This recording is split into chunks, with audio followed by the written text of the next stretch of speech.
Okay, are we ready? Hello, I'm Helen Machuga. Welcome to Livermore Indivisible's mini Alameda County Education Forum.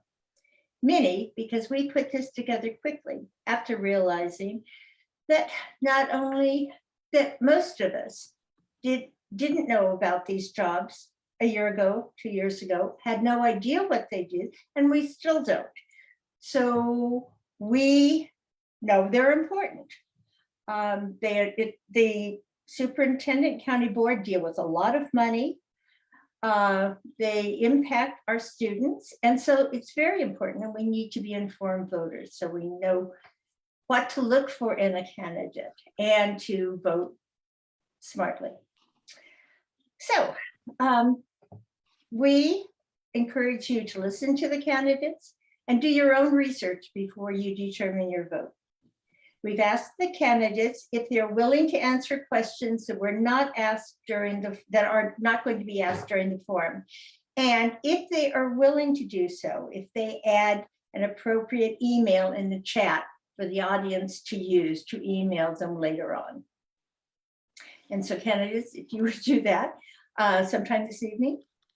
Unfortunately, the incumbent county superintendent of schools was unavailable for the 3 possible forum dates. Fortunately, her challenger, Elise Castro, was able to accept our invitation, and we're glad you're here. Our format is therefore normal because only one candidate is present.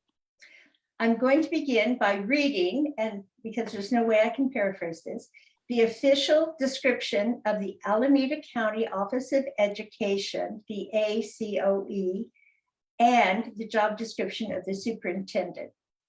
Then Ms. Castro will have up to 3 minutes to tell us about her background, qualifications, and why she is running for office. This will be followed by questions intended to discover more about Ms. Castro and the superintendent position, with answers of about 2 minutes. Finally, Ms. Castro will have 2 minutes for a closing statement. Then we will move on to the County Board of Education candidates. Okay, here it goes. The Alameda County Office of Education, ACOE, led by the County Superintendent of Schools, serves as liaison between the California Department of Education and the 18 Alameda County public school districts.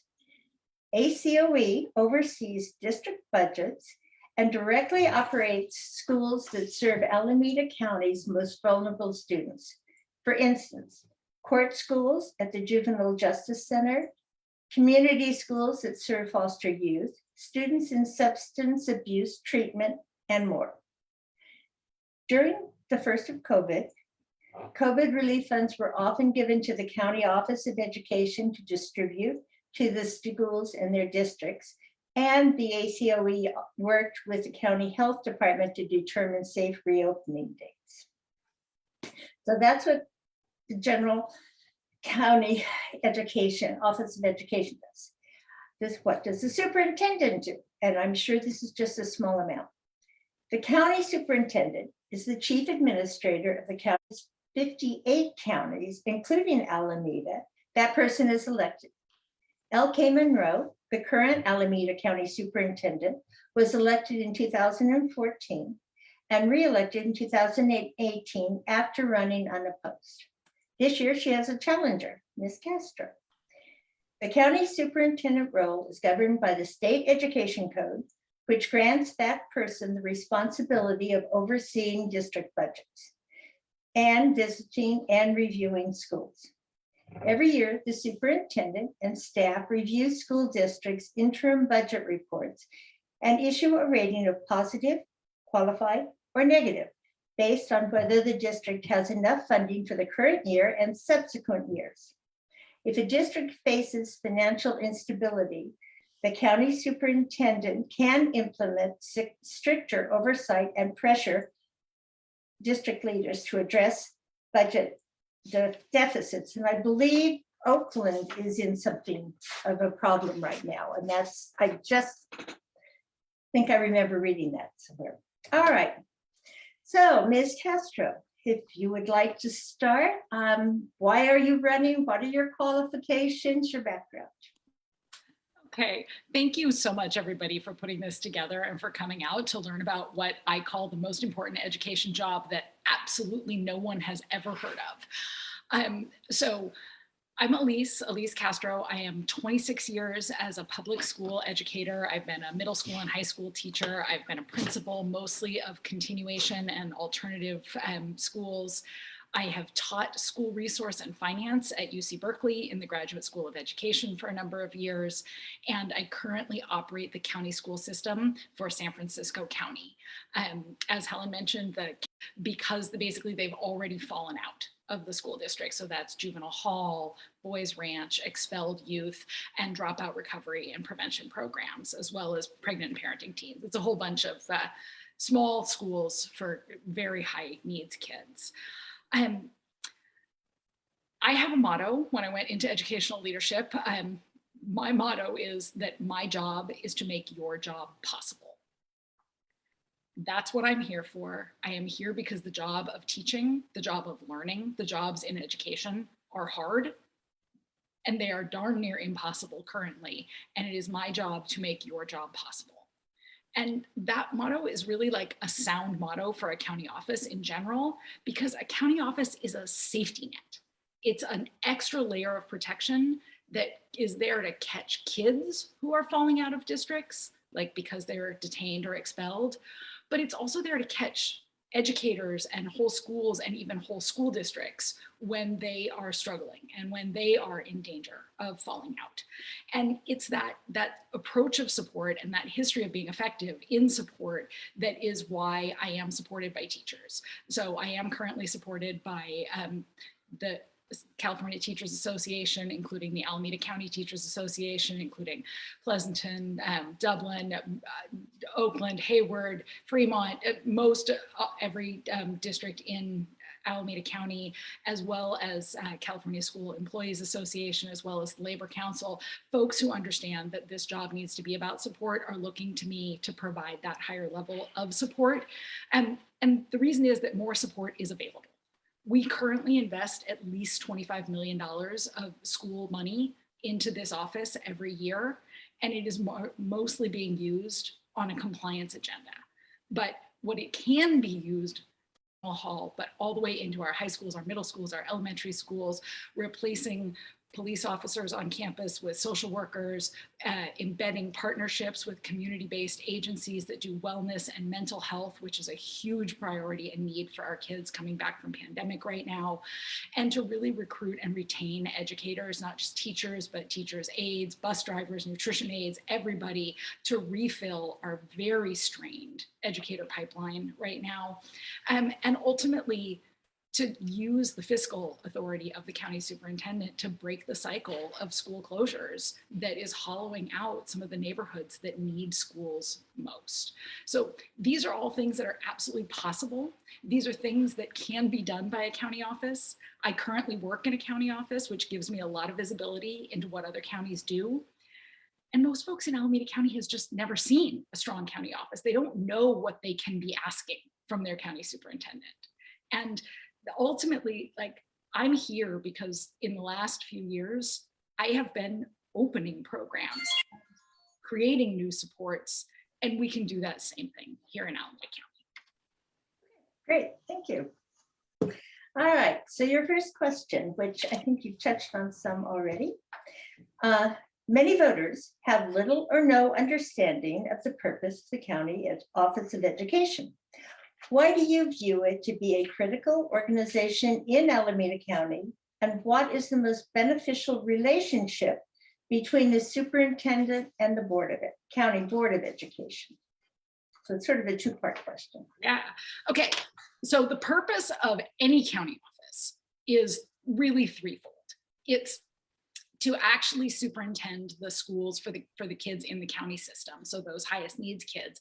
And that's really the only time when the county across the whole county. So it's a very small school system that the county superintendent runs.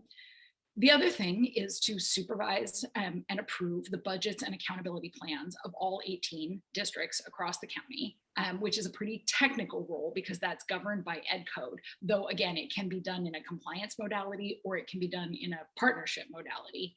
And then the third thing is to provide assistance to those districts. One of the things about the county superintendent's role is that funding that comes to the county superintendent is pretty much unrestricted. So they can spend it on whatever they believe the districts in their county need, which is one of the big reasons why it matters what the skills and experiences of your county superintendent are, because they really do get to choose. So in terms of what is the most beneficial relationship between the county superintendent and the county board, I'm going to step back a little bit. Trivia fact, in all the school districts that you've ever lived with in your whole life, you elect the board and then the board chooses their superintendent. At the county, it works totally differently. You elect the board, the superintendent is separately elected. They have completely different responsibilities under the ed code. So there's actually very few things they have to work together on. But the ideal relationship, the beneficial relationship, is obviously one of partnership and accountability, because the county superintendent doesn't have a lot of accountability. They're supposed to be accountable to the public, but the public would have to know what they're doing. I was at our last county board meeting and there were a lot of questions about the fact that the current county superintendent has authorized COVID stipends for the highest level managers in the organization of $20,000, but not offered stipends to the teachers and the frontline CSEA employees of anything like that amount, like $1,200. And so the county board is asking for that information, but they're having trouble actually there. So the ideal oversight, the ideal relationship is one of mutual trust, sharing of information, and accountability to actually support the districts and the teachers and the employees. Okay, thank you. Now we understand a bit more about that relationship. Number 2, what do you believe the ACOE does well now and what needs to be improved? So some things the ACOE does well currently, in my opinion, is that they have opened some community schools. So that's schools for highest risk youth, expelled, foster and probation referred, that are inside of community-based agencies. So that is probably the strongest program that I think they're offering currently. Unfortunately, they did close their full-time school for expelled youth, but staying on the positive, that is one very strong thing which should be kept and grown. They have gone through the process of becoming authorized to do teacher credentialing, which is a very lengthy process. So they're currently processing a very small number of teachers, but they've gotten that infrastructure in place, and that's going to be incredibly useful. And then they're actually very strong on the technical side of budget and accountability compliance. That's where they put most of their effort right now. And that team knows what they're doing. Okay, all right, great. And did you say what needs to be improved? Not yet. Okay.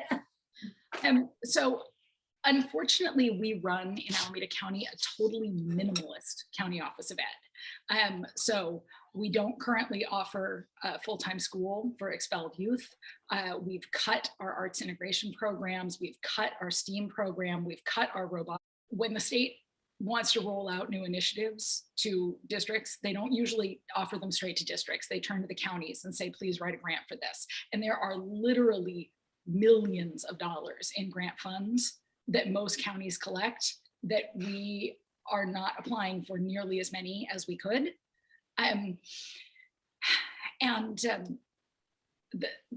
think that the biggest thing that we need to expand at our county actually is to build out those services for the highest needs kids, not just the ones in the counties, but the ones that are currently in our districts, in part because they'll get better service through a program that specializes in that, but also to lighten the load for our districts, because districts are really overwhelmed right now. And if you ask any district what their single biggest expense right now is, they will all tell you it's special education.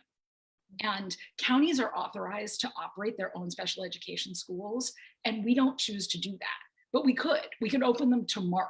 In fact, I was talking with a superintendent very near you quite recently. And I said, you know, what if we opened some programs for high-risk autistic kids, for kids with emotional disturbances? And instant response was, that's a really good idea. That would help the kids and save us a lot of money. Okay. So thank you. All right. This is something that we've all been questioning too. What is your view on the role of charter schools in our county education system? And how do you propose ensuring financial and academic oversight of them? Sorry, there's like a huge glare behind me. I'm going to try not to blind you all. Yeah, I think I've got them too. So I am old enough to remember when charter schools were a brand new idea. And the idea was we were going to create 10 of these little schools that were like laboratory experiments, and then feed that information back into the system. And if that's what we were actually doing with charter schools, I would probably support it. But what's happened right now is that entire premise is built on the idea that charter schools have to be subsidized by district schools to survive. And so we have a situation now where we have two competing school systems, both underfunded, fighting with each other over the crumbs and further destabilizing an already unstable system. The way I see it, public schools are infrastructure, and they're infrastructure for equity. And you can't create a set of winners and losers if you want a set of schools that works for everybody. So charters are not the answer. They are, however, part of the legislated solution here in California for the last 20 years. It's taken us a long time to dig this hole this deep. It's going to take us a while to dig back out of it. Part of the issue with charters is that their fiscal oversight is uneven, to say the least. It is one of the things that troubles me, is that the county superintendent's office is responsible for fiscal oversight of districts, but does not seem to hold the same level of fiscal accountability to the charters, especially not the charters that are actually authorized by the county. Because this group is real nerdy, I'm going to be clear that it is not the role of the county superintendent to authorize charters. That role lives with the county board, but the county superintendent staffs that board for that responsibility and helps make visible what those choices are and what their financial trade-offs are. Okay, thank you. All right. What could be done in the Alameda County Board of Education run schools to better improve the students' chances for? Question: is somebody running a timer?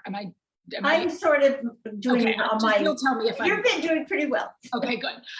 Because this is my area of passion, so I will probably talk too much about this. So cut me off. So there are best practices for alternative ed. That if you try to take a group of students who have not been successful in another school and just reproduce that same school but smaller, well, what you'll get is the same lack of success with fewer people in the room.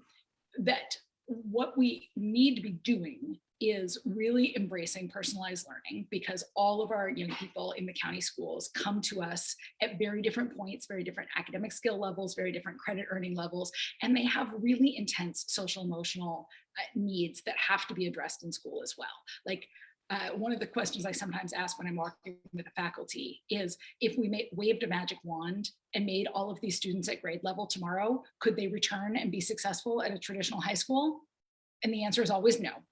So embedding the other things that young people need to learn in school as part of the curriculum, personalizing it, making it project-based, making it all about hands-on learners, debate-focused, so that young people who have not thrived in a completely reading, writing, and suppression environment have a whole level of engagement, and multiple paths in, and all the support, both social, emotional, and academic, to grow slowly back to people who are comfortable learners and people who have those confidences and competencies.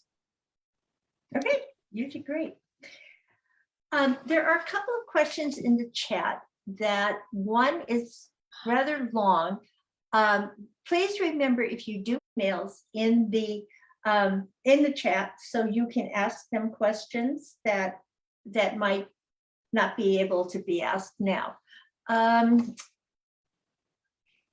Okay, let's ask. All right, I have to read this because it's acronyms. Okay, EC versus PC. John to just define EC and PC before. Yes, that one. Yeah, John. Yep, I'm here. So EC is educational code, PC is penal code. Okay. So there are many discrepancies between the two. Law enforcement has no training on the educational code, only the penal code, right? Consequently, students are often charged under a PC, whereas the EC takes the stance these are developing minds. What is your position on the differences between the education code and the penal code? And what would you do to make sure the EC is the rule of the land in all districts? So absolutely. And I mean, this is, again, I've been working for most of the last 20 years with kids who have been expelled, usually for violence issues. So it's not like their conflicts and their histories are unknown to us. But in our schools, we don't actually have police. We have very few fights. We have very few incidents because we have structured the environment around not just the concept that they're developing minds, but that they're developing people who need support. And ultimately, I believe deeply that safety comes from support. It comes from having a social worker, like in our schools for expelled youth and kids just coming off of probation, we have a social worker or a counselor literally inside every classroom, acting as a co-teacher, because we know that level of need is present. But having wellness centers, school-based health centers have replaced the need to engage penal code responses with not just education code responses, but with actual education and developing of young minds. In my other world, I volunteer as the president of the board of Alameda Family Services, which here in the city of Alameda, where I live, operates our Head Start, all of our school-based health centers, and free and low-cost mental health, and also is the partner with our fire department in our new program that diverts 911 calls from going to police. So all 911 calls now go for mental health issues now go to fire and one of our Alameda Family Services clinicians. And these are the kinds of services that, if they are in place, really effectively ensure that kids get the support that they need and get diverted. In terms of making it the rule of the land, the Ed Code actually already limits a great deal when the penal code should be invoked. I think that probably the most effective strategy for changing the minds of local boards is to both demonstrate models that work and actually make those models available to them, have those partnerships available so that they can contract in for a reasonable sum of money without having to do all of their own learning about how these systems work. Okay, thank you very much. So remember, Eric, we're going to end this portion right now, and thank you very much, Ms. Castro. And Karen will take over, but first I want to remind you the emails are in the chat. You can scroll up if you came in late and ask your question. So Karen.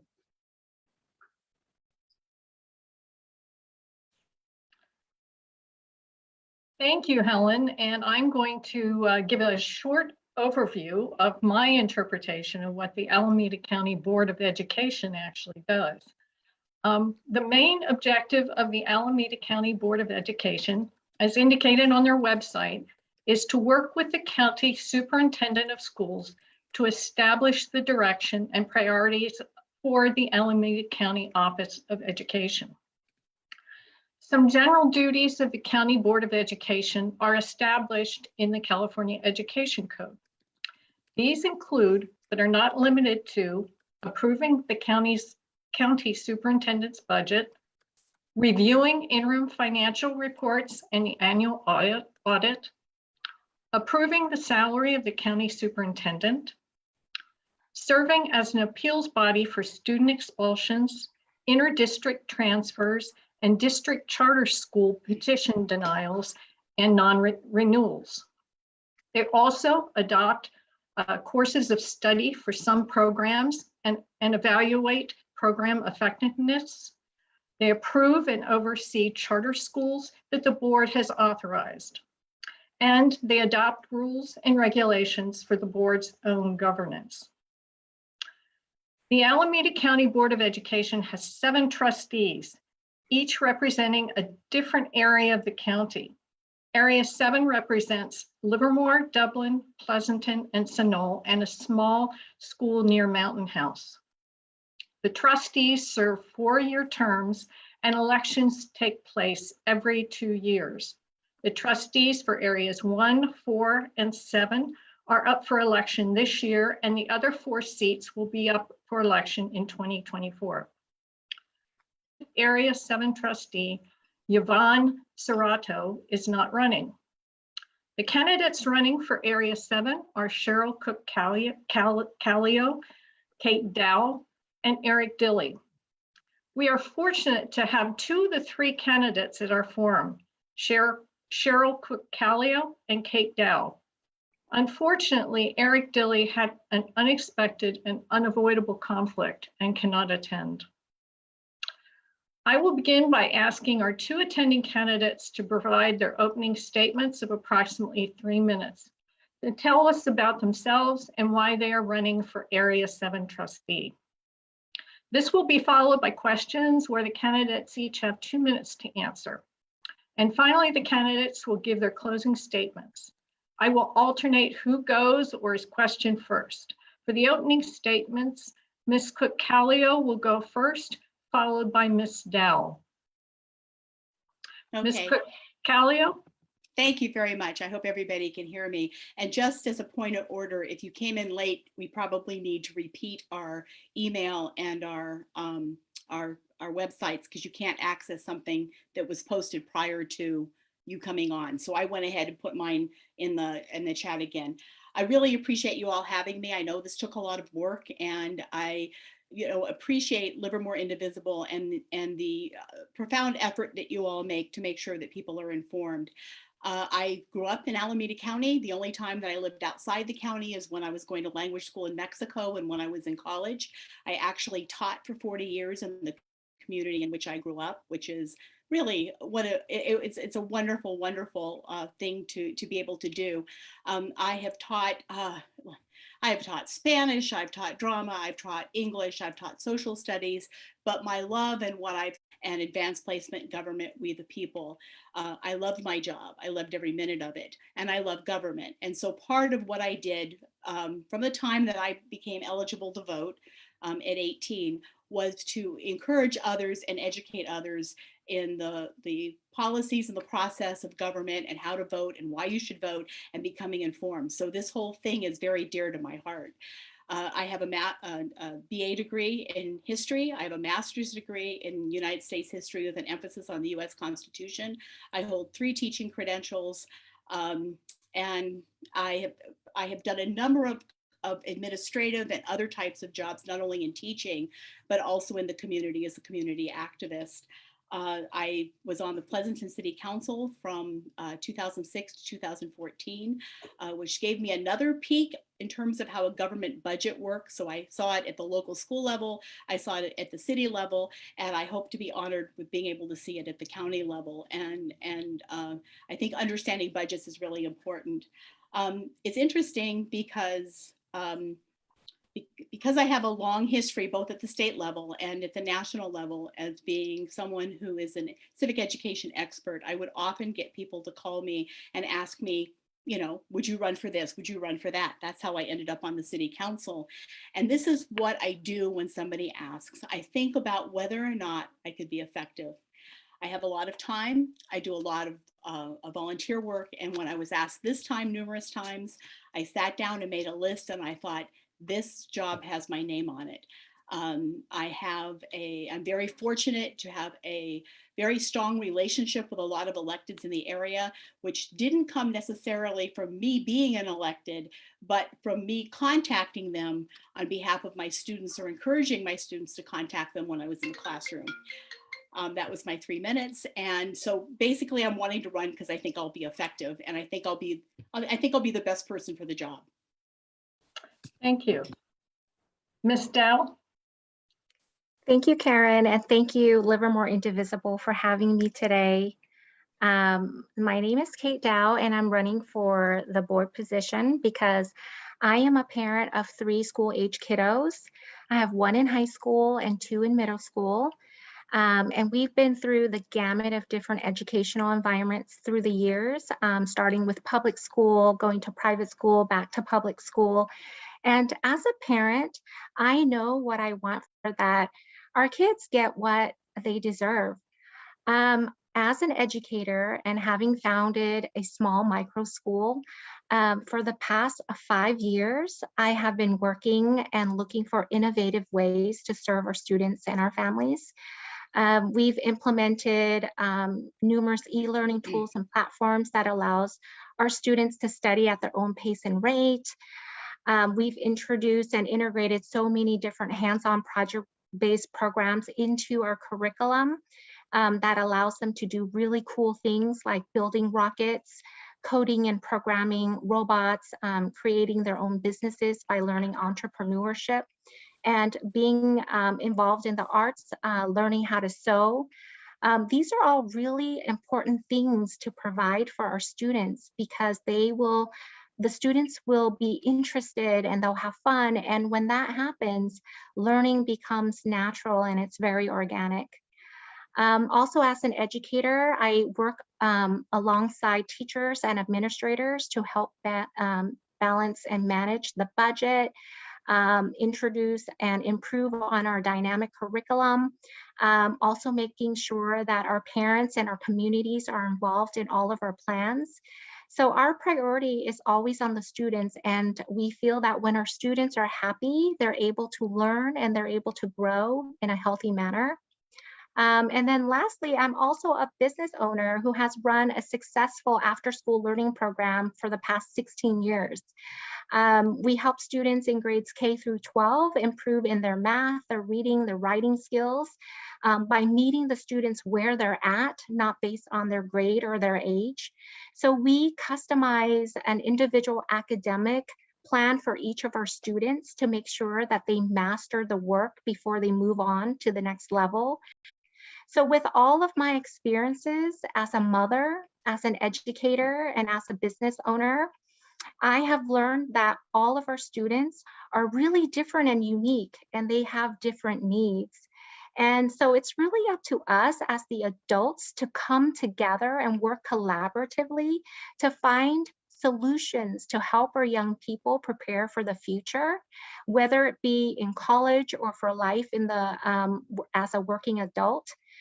Because I know we can provide a very equitable, world-class education for all of our students, no matter where they grew up or where they came from. And that's the reason why I'm running for the Board of Education.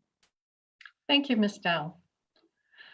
Now, you'll recognize several of these questions from our previous set of questions, and we're going to repeat the first one, where many voters have little or no understanding of the purpose of the County Board of Education. Why do you view the board to be an important organization to Alameda County, and what is the most beneficial relationship between the superintendent and the Board of Education? And this question would go to Ms. Dow first, and approximately 2 minutes. Okay, so I'm going to be honest with you. I am one of those people who didn't know too much about the Board of Education seat until in the last couple of years running our school. And I would say that it's very important for the Board of Education and the superintendent to work collaboratively because there's so many things integrated together. As you mentioned earlier, we're working together on the budget. We're approving and monitoring the school district's budgets. We're reviewing accountability plans, operating the alternative schools, and providing support for professional development with teachers. So I feel that it's very, very important for us to work collaboratively so that we can do what's best for all of the districts. And the most important thing is to support our students and our teachers. So Karen, can you repeat the second set of questions? Yes. What is the most beneficial?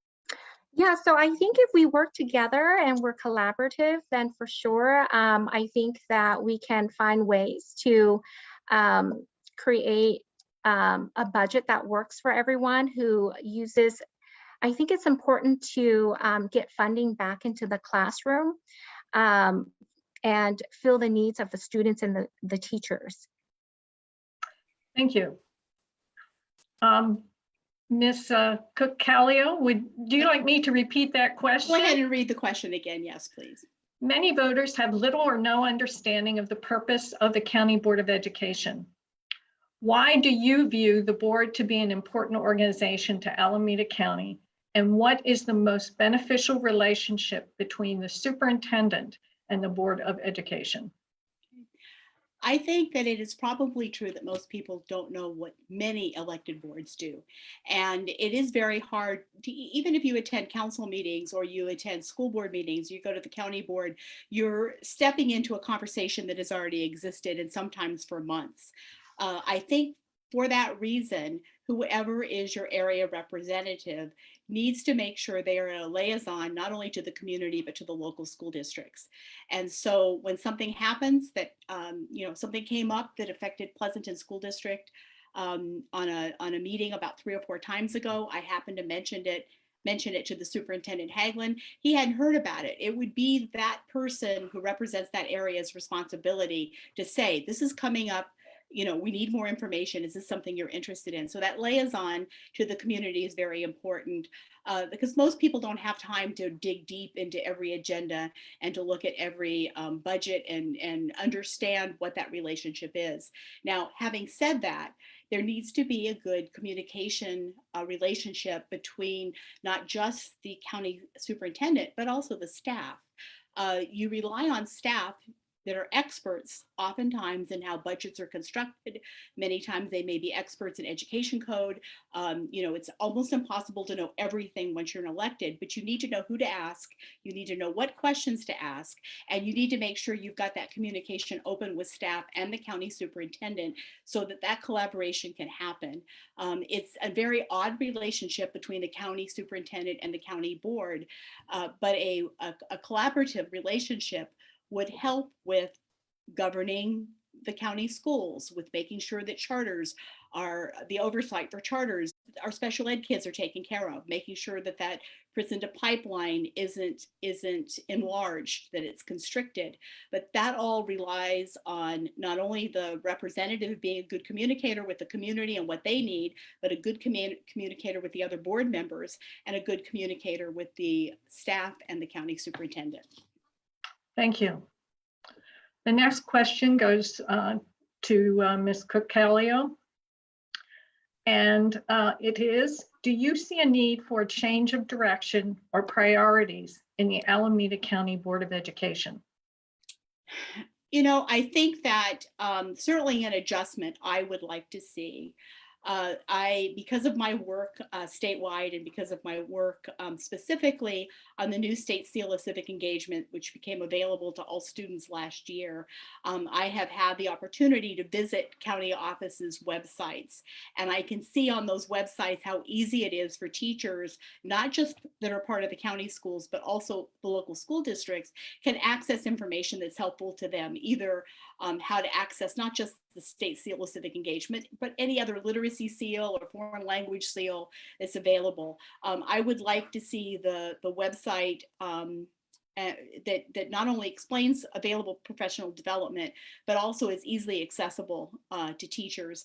This isn't directed necessarily at the incumbent county superintendent. This happened 20 years ago. But when I first started teaching in Alameda County, you went to the county office of ed for all sorts of resources. There was a instructional materials lending library. There were subject matter specialists that regularly had professional development for teachers, teacher credentialing programs. I was happy to hear that they had started doing that again. But starting probably around 2000, those services just seemed to disappear, and they exist at other counties. So I don't know why. I mean, you don't know what you don't know till you get there. I don't know if it was a budgeting issue, whether they were choosing something more important over servicing of teachers. But if you're a regular ed teacher in this district and you're working in a local high school or middle school or elementary school, it's difficult to find services on that website. And I would like to see people use the county office as a resource. And at least if the answer is not there, a way to direct somebody to a correct answer. Thank you. Ms. Dow, you're next. Would you like me to repeat the question? Yes, please. Do you see a need for a change of direction or priorities in the Alameda County Board of Education? Yeah, so I think that for me, the priorities would be to refocus on our teachers and our students.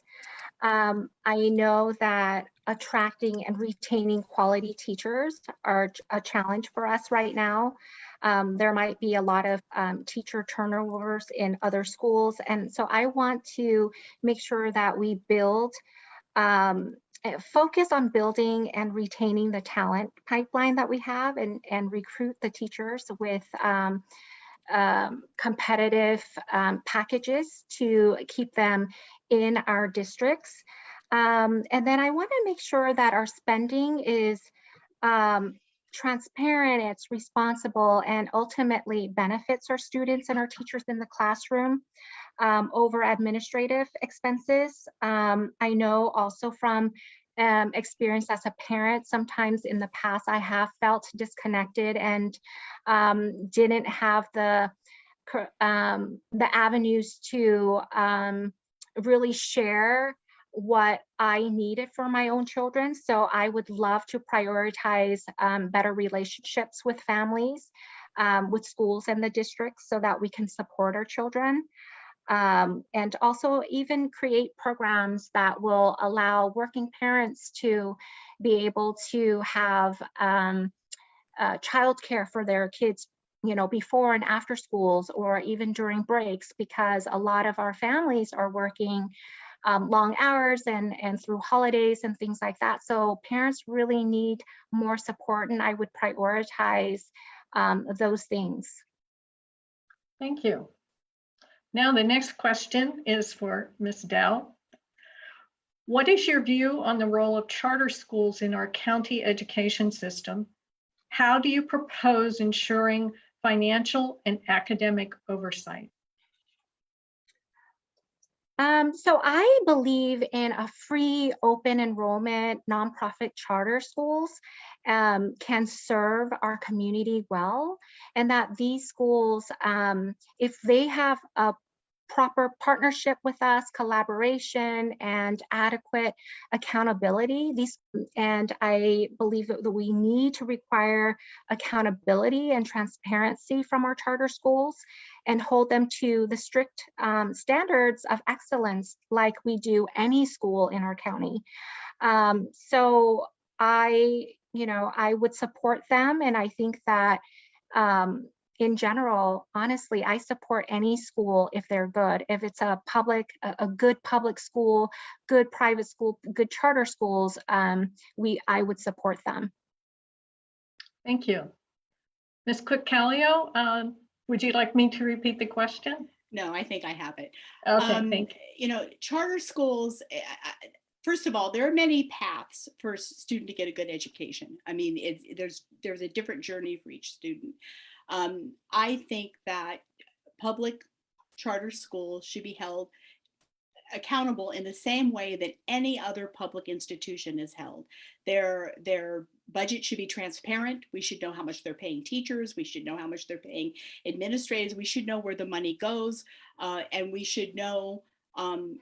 You should be able to look up anything that you could on a normal school website, and that is not true of charters. Once a charter is approved, much of the transparency disappears, and I think that is bothersome. The other thing is the purpose of public education is to create participatory citizens. That's acknowledging that not every student is on the same path, but it is not just for the students, it's for the community, it's for the parents, it's to create a unifying factor in terms of how we understand the world around us. And I think that the role of charters, and there is a role at some level, is one when a charter presents something that's unique to the school district that doesn't exist anywhere else. I'll give you an example.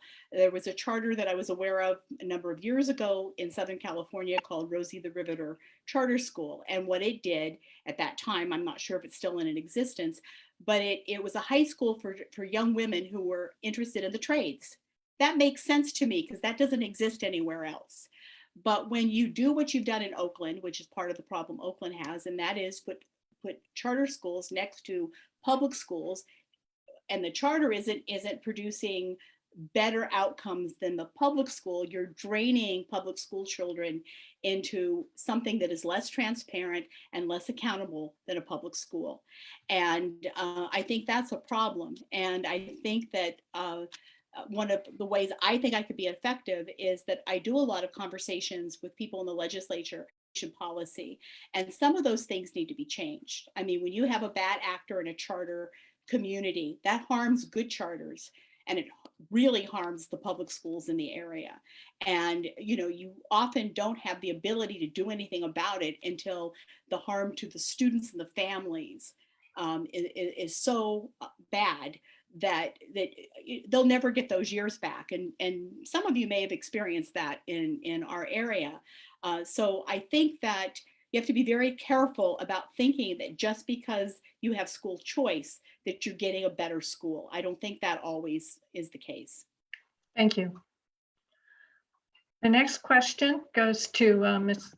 Cook-Callio, and it is, what do you see as your most important role in supporting the efforts of the local districts, and what issues and advocacies for District 7 will you be bringing to the board? Please be specific.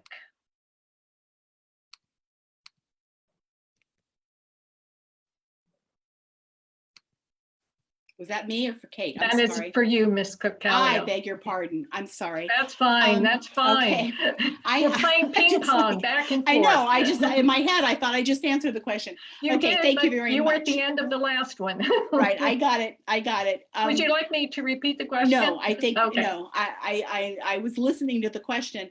I think that specifically, that anything that comes up that affects the school children in your area, it's the board members' responsibility to contact the local districts where there's impact. I think that's extremely important, including if the name of a district happens to come up organically, is to make sure that somebody knows it's coming, because then it informs me as a board member in terms of how I might address that. The second thing I think that is extraordinarily important is that when you see the freight train coming, you want to tell somebody to get out of the way. I have been increasingly frustrated with school districts that are told that they're out of compliance. They know they're out of compliance. And so as a county board, and this may not be a specific role of the county board, but we certainly have a platform where we can pick up the phone and offer suggestions. We can see what kind of help they need. We can advocate for particular local school boards with entities that might be helpful, so that by the time you're in a situation where watch you kind of circle the drain. And in education, very often people just kind of throw their hands up, and education policy is very difficult. The way we fund schools in the state is inequitable. Very often we are operating on a budget that was approved last year based on last year's attendance. So if your attendance goes up this year, you have less money than you need. If it goes down, you have more money, and you still have to account for that money because you can only spend what you're supposed to spend for the students that are in school. And that's a very simplistic way of looking at it.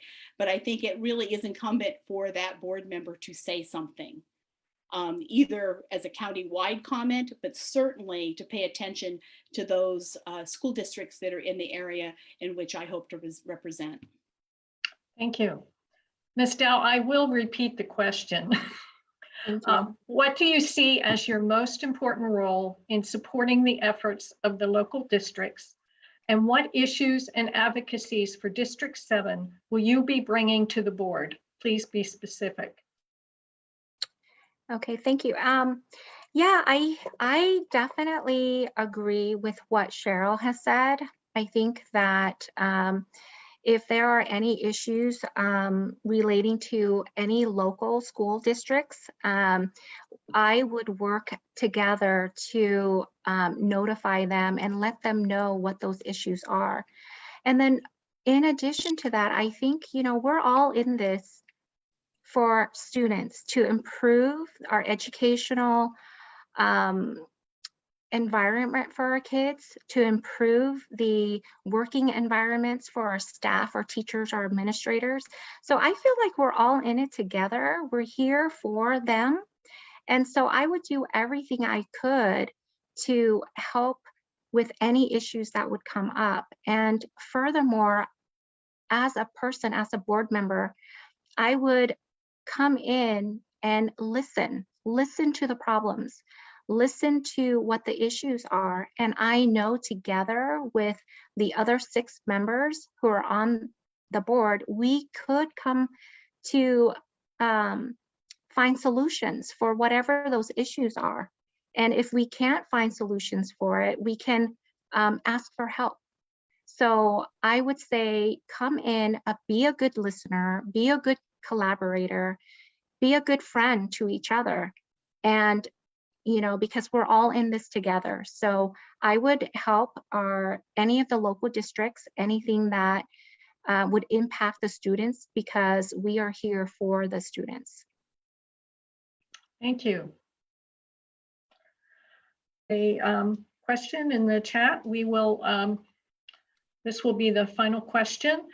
Describe a situation that you would handle differently if faced again. We call this our introspective question.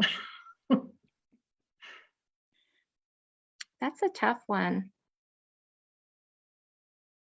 Well, what I want to say is I don't necessarily have a concrete answer for that, but I will say that everything that I have done up to this point in my life, whether it be a mistake or something that I was embarrassed about or that happened, I don't regret it. So I don't know if I would do it differently because it's made me the person that I am. And I strongly believe in mistakes that you make in life. Those are learning opportunities. So I don't look at it as mistakes. And so going to that question, what would I do differently? I might not have done anything differently, because if you live your life with truth and respect and kindness, and you treat other people how you want to be treated, I definitely am very proud of who I am and where I am right now. So I would say probably I might not have any thing that I would change. Thank you. Thank you. Ms. Cook-Callio, Wow. describe a situation that you would handle differently if faced again. As a classroom teacher, one of the things that you hope is that you're that teacher for that kid, right? That you are the one that makes a difference in their life. I had a student once that had a C minus, excuse me, a C plus in my class. And I don't think I read the situation as well as I could have. The parents ended up, it was an AP class, the parents ended up suing me, which is unbelievable, because the kid didn't get a B. And, you know, I had a policy of student, in order to improve their writing, had to come in and sit down with me. And I would go over the things that they could improve. They could rewrite the paragraph and I would raise the grade. The child refused to come in to see me. She wanted to do it with her father, which we later found out he had been doing her homework. I don't regret the policy because I would let the kid rewrite the paragraph as many times as they wanted to recover the points. What I regret is misreading the situation because I think the kid was under a lot of pressure. And my feeling has always been that I don't have to be the smartest to help the child. And it caused the child a lot of stress. It caused me a lot of stress. You know, it was, I mean, and to the point that it went to court. And of course, the parent, they ruled against the parents. But the sad thing is the kid had the embarrassment of having to sit through that. And I might have figured out a different way, maybe have her sit with me when the father was sitting with me. I still to this day feel for that child because I think that that her family situation was not apparent to me at the time.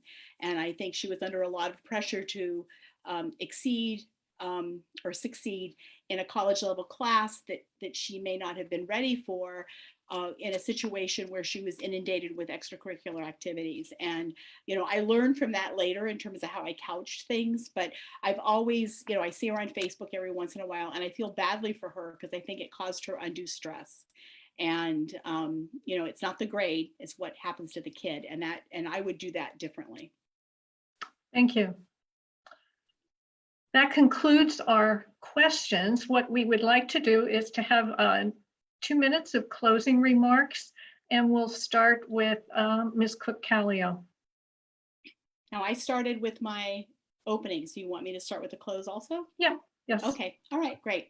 Okay. So again, you know, I chose to do this because I think I'd be effective at it. I think the skills that I have, not just because of my educational background, but my work in the government arena, nationally and state level, in terms of my advocacy for good education policy, and honestly, the work in the classroom. I think that being a teacher prepares you for an enormous amount of things in life in terms of being flexible and hardworking.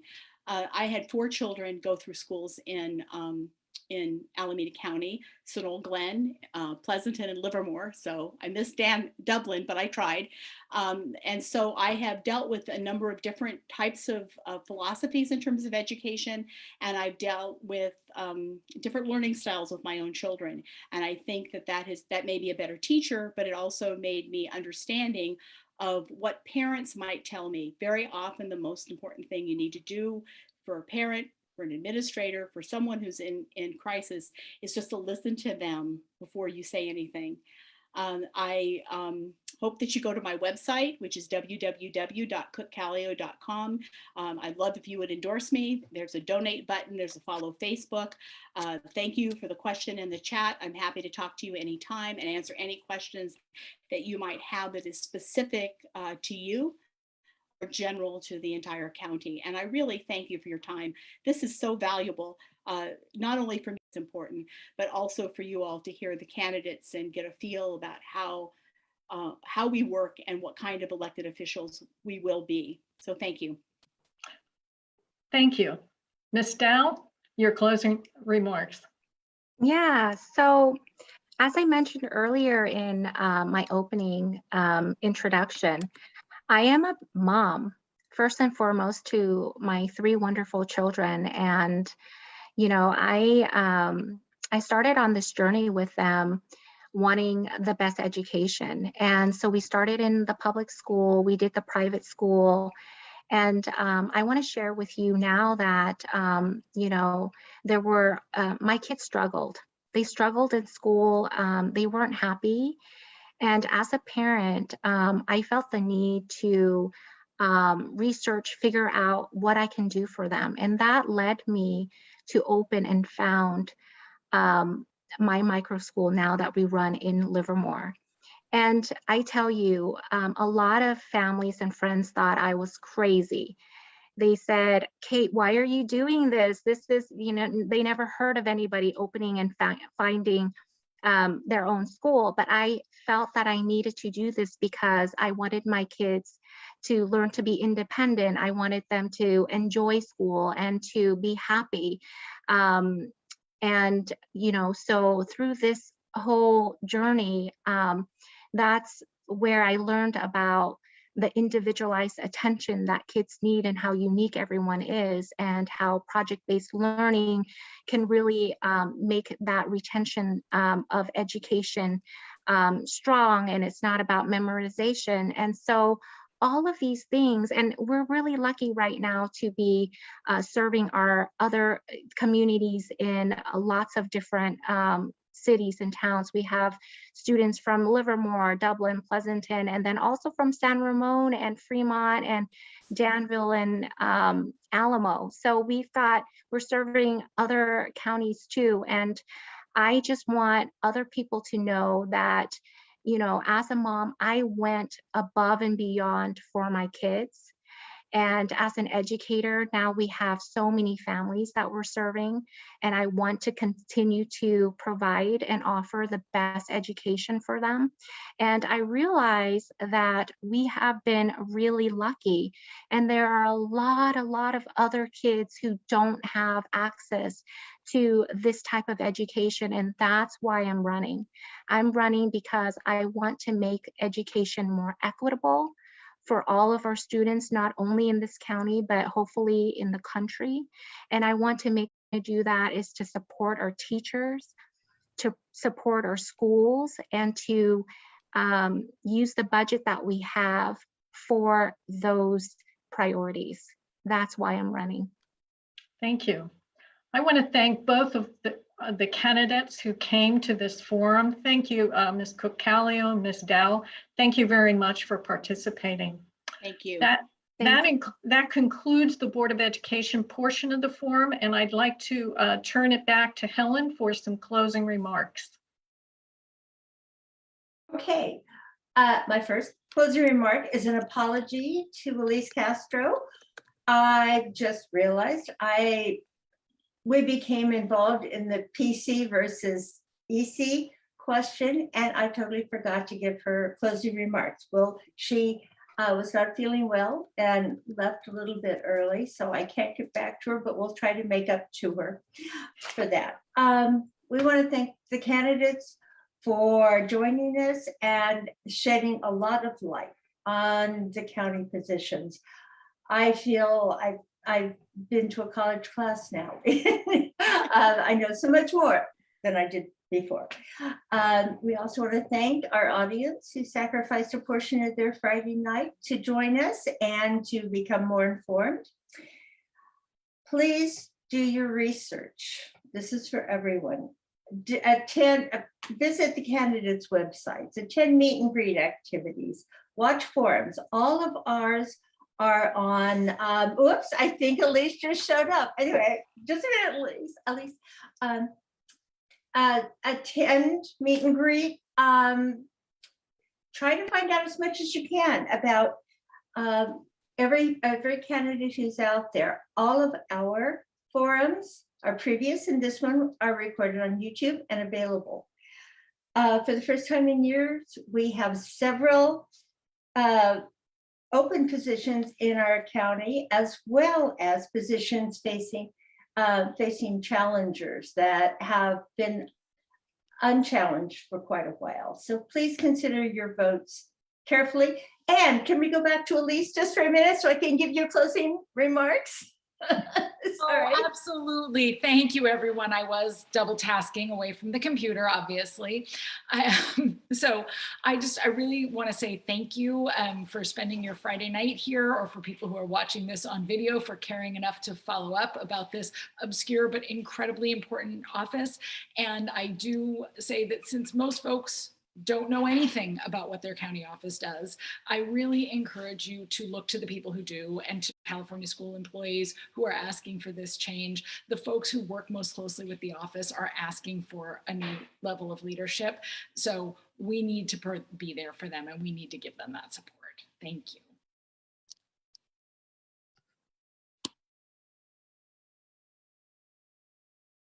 You're muted, Helen. I just figured that out. It has to happen once every week. Thank you, Elise, and I'm sorry. As I said, I got involved in the PC versus EC question and totally forgot. Anyway, have a good evening, what is left of it. And again, consider your votes wisely, be informed voters.